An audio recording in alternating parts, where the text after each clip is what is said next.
ರಾಜ್ಕುಮಾರ ಬಹಳ ವಂಡರ್ಫುಲ್. ನಾನ್ 25 ಪೈಸೆ ಸೀಮೆಣ್ಣೆ ಕ್ಯೂರಲ್ಲಿ ತಗೊಂಡೋಗ 1976ರಲ್ಲಿ Majestic ನೋಡೋನು.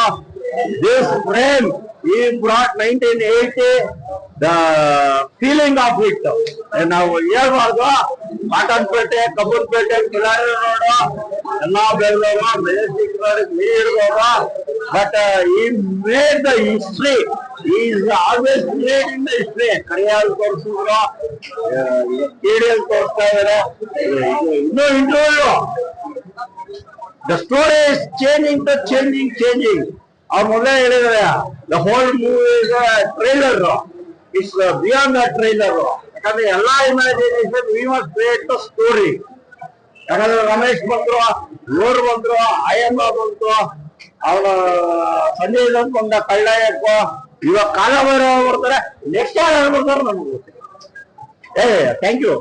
The wonderful movie. It's not pan India, pan world movie. You play for pan? Yeah, Korea. I love it. Name is ultimate. Or Jogaya, Yogi is unbeatable. Raj cannot challenge it. And his brain is different. Yardo brain ideyalla, but he is taking 4 years. It's a very bad. Must take 1.5 years. The brain must be speed. And he must make more Kannada movies. ಯಾಕೆ ಅಂದ್ರೆ ಹುಡುಗಿ ಇದು ಬೇಕು, ಇಲ್ಲಾಂದ್ರೆ other will come. ಯಾಕಂದ್ರೆ speed ಇದು ಸಾಲ್ತಾ ಇಲ್ಲ. ಕನ್ನಡಕ್ಕೆ ಪ್ರೇಮ್ ಕೊಡುಗೆ ಸಾಲ್ತಾ ಇಲ್ಲ, ನನ್ನ ಪ್ರಕಾರ ಸಾಲ್ತಾ ಇಲ್ಲ. ಆ 4 ವರ್ಷಕ್ಕೆ 40 ವರ್ಷಕ್ಕೆ ಒಂದು ಫಿಲಮ್ ಮಾಡಲಿ, ಎಲ್ಲೋಗಿ ನೋಡೋದು ನಾವು. 40 ವರ್ಷಕ್ಕೆ ನಾವೇ ಇರಲ್ಲ. Thank you boys.